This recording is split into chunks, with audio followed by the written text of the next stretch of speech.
Assalamualaikum warahmatullahi wabarakatuh. Perkenalkan, kami dari mahasiswa Prodi Manajemen Administrasi Logistik Universitas Diponegoro. Kali ini kami akan menyampaikan tugas manajemen pengadaan yang diampu oleh dosen Dr. Anda Luluk Fauzia MSI.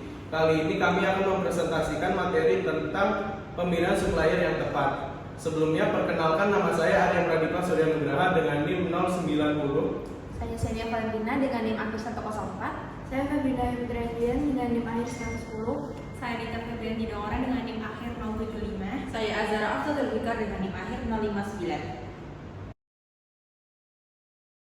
Pertama-tama, saya akan menjelaskan mengenai definisi supplier. Saya mengambil dari 3 para ahli. Yang pertama itu ada Fauzi pada tahun 2004 yang mengartikan supplier adalah suatu perusahaan atau individu yang menyediakan sumber daya yang dibutuhkan oleh perusahaan dan para pesaing untuk memproduksi barang dan jasa tertentu. Lalu yang kedua itu ada dari Solihin pada tahun 2012 yang mengartikan supplier adalah organisasi yang menyediakan input bagi perusahaan seperti bahan baku, jasa, dan juga tenaga kerja. Lalu yang ketiga itu dari Pujawan dan Mahendrawati pada tahun 2010 yang mengartikan supplier adalah sekelompok organisasi atau individu yang memiliki kepentingan terhadap keberhasilan suatu produsen dibandingkan bisnis lainnya. Di slide selanjutnya, yaitu pengertian pemilihan supplier. Pemilihan supplier dalam rangkai rantai pasok tidak jauh berbeda dengan memilih kebutuhan perusahaan dalam membeli. Perbedaan yang utama adalah pemilihan supplier mempunyai jauh kedudukan yang penting, karena sebuah perusahaan dapat mengetahui ketersediaan barang yang dibutuhkan oleh sebuah supplier. Oleh karena itu, penelitian dan pertimbangan harus lebih signifikan dan menyeluruh, meskipun harus melalui tahapan penentuan supplier dan dapat dilakukan dengan berbagai tahapan. Perusahaan meninjau, mengevaluasi, dan memilih suppliernya untuk menjadi bagian dari rantai pasok perusahaan. Baik, selanjutnya ada beberapa peran supplier dalam suatu perusahaan. Yang pertama, mengawasi ketersediaan pasokan supplier, bertanggung jawab untuk memastikan bahwa bahan mentah atau bahan baku yang diperlukan oleh perusahaan tersedia secara terus-menerus. Hal ini memungkinkan perusahaan untuk menjalankan produksi dengan lancar dan tidak terhambat oleh kekurangan bahan baku. Yang kedua, menghemat biaya dan meningkatkan efisiensi, sehingga kerjasama ini dapat membantu meningkatkan kinerja masing-masing pihak dan memungkinkan untuk mengembangkan produk yang lebih inovatif. Yang ketiga, mengkomunikasikan ide-ide inovatif dan bekerja sama dengan supplier yang terpercaya dapat membantu perusahaan dalam mengkomunikasikan ide-ide inovatif dan merealisasikannya. Yang keempat, mengurangi harga dan meningkatkan efisiensi lalu menjaga hubungan baik dengan supplier dapat memberikan potongan harga yang signifikan. Selanjutnya adalah jenis-jenis supplier. Jenis-jenis supplier itu dibagi menjadi 2. Yang pertama itu ada supplier barang dan juga supplier jasa. Supplier barang merupakan jenis supplier yang menyediakan bahan mentah yang dapat diolah menjadi suatu barang. Dan pada kasus ini, pemasok hanya bertanggung jawab untuk menyediakan bahan mentahnya saja. Sedangkan untuk supplier jasa merupakan penyediaan bahan baku yang digunakan untuk menghasilkan produk berupa layanan. Dan juga pada situasi ini, pemasok menyediakan bahan baku yang diolah oleh pihak lain menjadi produk jasa yang dapat dijual kepada konsumen. Kriteria pemilihan supplier ada 21 kriteria pemilihan supplier dari berbagai survei. Yang pertama ada kualitas hingga reciprocal arrangement yang terakhir. Top 3 dari kriteria pemilihan supplier ada yang pertama kualitas, yang kedua delivery, dan ketiga performance history. Mengapa yang pertama kualitas? Karena kualitas menjamin standar produk tertentu ataupun jasa tertentu dan memastikan bahwa itu memenuhi kebutuhan hingga konsumen merasa puas dengan hal itu. Dan terakhir ada delivery. Delivery memastikan bahwa barang itu tepat disampaikan tepat orangnya, waktu, maupun dari jumlahnya. Kemudian ada reciprocal arrangement menjadi kriteria pemilihan terakhir karena reciprocal arrangement ini ada kedua belah pihak sepakat untuk saling mendukung atau memenuhi kebutuhannya masing-masing. Sedangkan dalam dua bisnis tidak bisa hanya mengandalkan satu arah supplier. Yang selanjutnya adalah aspek pendukung dalam pemilihan supplier. Yang pertama adalah kualitas produk. Memastikan kualitas produk dalam penyuplai kebutuhan perusahaan sangat dibutuhkan. Melakukan pengecekan produk yang akan dipasok dengan memenuhi standar kualitas yang diharapkan.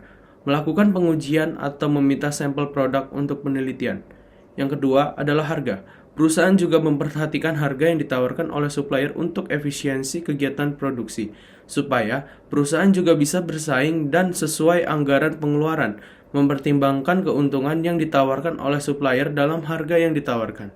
Yang ketiga, reputasi dan kredibilitas. Sebelumnya, melakukan kerjasama dengan para supplier, perusahaan juga harus melihat aspek dan reputasi dan kredibilitas dari supplier, mengevaluasi reputasi supplier di industri, termasuk ulasan atau referensi dari pelanggan yang sudah pernah kerjasama, memeriksa sejarah kinerja dan kredibilitas dalam memenuhi komitmen perusahaan. Yang keempat adalah pelayanan. Pelayanan yang khusus kadangkala dapat menjadi hal yang penting untuk dalam pemilihan supplier, penggantian atas barang yang rusak, petunjuk cara penggunaan, perbaikan peralatan, dan pelayanan yang sejenis dapat menjadi kunci dalam pemilihan satu supplier daripada yang lain. Yang kelima adalah lokasi. Lokasi supplier dapat mempunyai pengaruh pada waktu pengiriman, biaya transportasi, dan waktu respon saat ada order atau pesanan yang mendadak atau pelayanan yang bersifat darurat. Pembelian pada daerah setempat atau lokal dapat menimbulkan goodwill pengaruh baik dalam satu hubungan serta dapat membantu perekonomian daerah sekitar. Di slide selanjutnya yaitu pengertian pemilihan supplier. Pemilihan supplier dalam rangkai rantai pasok tidak jauh berbeda dengan memilih kebutuhan perusahaan dalam membeli. Perbedaan yang utama adalah pemilihan supplier mempunyai jauh kedudukan yang penting, karena sebuah perusahaan dapat mengetahui ketersediaan barang yang dibutuhkan oleh sebuah supplier.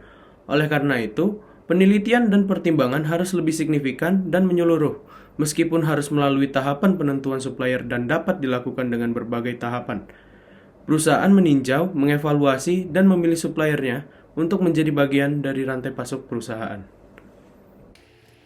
Baik, selanjutnya di sini saya akan menjelaskan 4 dimensi kekuatan supplier. Nah, yang pertama adalah jumlah pemasok bahan baku. Maksud dari dimensi ini adalah seberapa banyak perusahaan dapat menyediakan bahan baku tertentu. Jika pemasoknya banyak, maka perusahaan memiliki posisi tawar yang tinggi, di mana perusahaan dapat melakukan negosiasi dengan harga yang lebih rendah. Namun sebaliknya, jika jumlah pemasoknya ini sedikit, maka si perusahaan tidak memiliki banyak alternatif atau pilihan sehingga perusahaan bergantung pada pemasok tersebut. Di sini si pemasok memiliki kekuatan yang lebih tinggi daripada perusahaan. Yang kedua adalah kemampuan pemasok dalam mengendalikan bahan baku. Jika pemasok ini memiliki kendali yang tinggi atas sumber daya yang langka, lalu teknologi produksi yang unik, maka mereka mempunyai kekuatan yang besar. Nah, perusahaan harus menerima kondisi yang ditawarkan oleh si pemasok tadi. Namun, jika pemasok ini memiliki kendali yang rendah, sehingga bahan baku ini mudah didapatkan dan banyak perusahaan yang memproduksinya, maka pemasok tidak memiliki kekuatan yang signifikan. Yang ketiga ada hubungan pemasok dengan perusahaan. Hubungan yang kuat dan saling menguntungkan antara perusahaan dan pemasok, maka dapat memberikan banyak manfaat seperti pengiriman yang cepat, lalu kualitas yang konsisten, dan dukungan teknis. Namun jika hubungan antara keduanya ini tidak baik, maka akan mengganggu dan menghambat proses pasokan bahan baku, lalu memunculkan konflik dan menurunkan kualitas produk. 4, yakni tingkat kepentingan bahan baku yang dipasok. Jadi jika bahan bakunya ini sangat penting lalu sulit digantikan, maka si pemasok memiliki posisi yang kuat dan besar. Hal ini berdampak pada perusahaan harus membayar harga yang lebih tinggi untuk mendapatkan bahan baku dari pemasok tersebut. Namun jika bahan baku ini mudah didapatkan atau mudah digantikan dan tidak terlalu penting dalam proses produksi, maka si perusahaan memiliki posisi yang lebih kuat daripada si pemasok, karena si perusahaan dapat menggunakan alternatif pemasok lain. Selanjutnya, metode dalam pengurutan dan pemilihan supplier yaitu ada 3, yaitu Analytical Network Process atau ANP, yang kedua Analytical Hierarchy Process atau AHP, yang ketiga pemeringkatan faktor atau Factor Rating Method. Yang pertama yaitu ANP, metode pemecahan suatu masalah yang tidak terstruktur dan adanya ketergantungan hubungan antar elemennya. Yang kedua yaitu membantu memecahkan persoalan yang kompleks dengan struktur suatu hierarki kriteria pertimbangan guna mengembangkan bobot atau prioritas. Perbedaan dari ANP dan AHP ini, AHP lebih memprioritaskan dari hierarki yaitu struktur. Kemudian dari ANP AHP ini, ANP lebih melibatkan elemen-elemen yang terkait di antaranya. Kemudian yang ketiga, pemeringkatan faktor atau Factor Rating Method meliputi beragam faktor yang dapat diikutsertakan secara objektif mulai dari pendidikan hingga keterampilan tenaga kerja. Tidak semua perusahaan menggunakan metode ini tergantung dari bagaimana perusahaan bisa mengolah dan menggunakan metode dalam pengurutan dan pemilihan dari supplier yang tertentu. Dan beberapa supplier menggunakan metode ini untuk menentukan proses dari pemilihan supplier untuk perusahaan mereka. Kemudian, implementasi pemilihan supplier. Yang pertama, metode Simple Additive Weighting untuk menentukan supplier terbaik dengan cara menghitung penjumlahan terbobot dari rating kinerja pada setiap alternatif pada semua atribut. Hal ini membantu mengurangi subjektivitas dalam penilaian dan memberikan rekomendasi yang lebih objektif. Yang kedua, ada metode Vicor. Digunakan untuk mengatasi masalah pemilihan supplier ketika terdapat sejumlah alternatif. Vicor membantu menentukan supplier terbaik dengan membandingkan kinerja berbagai alternatif berdasarkan kriteria yang ditetapkan. Ketiga, metode Topsys. Metode ini sebagai penentu supplier terbaik dengan cara membandingkan alternatif berdasarkan kriteria yang telah ditetapkan. Topsys membantu mengidentifikasi supplier yang paling sesuai dengan kebutuhan perusahaan. Jadi kesimpulan dari materi pemilihan supplier ini adalah bahwa supplier merupakan perusahaan atau individu yang menyediakan sumber daya yang dibutuhkan oleh perusahaan dan para pesaing untuk memproduksi suatu barang atau jasa tertentu. Nah, pemilihan supplier yang tepat dan berkualitas di sebuah perusahaan ini akan mempertahankan hubungan kerjasama karena perkembangan supplier akan meningkatkan dan memberikan pengaruh terhadap performa perusahaan. Lalu, dalam pemilihan supplier, perusahaan harus melakukan proses seleksi untuk menentukan mana sih pemasok yang akan dipilih, baik itu dijadikan pemasok utama ataupun pemasok cadangan.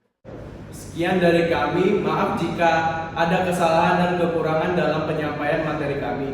Terima kasih. Wassalamualaikum warahmatullahi wabarakatuh.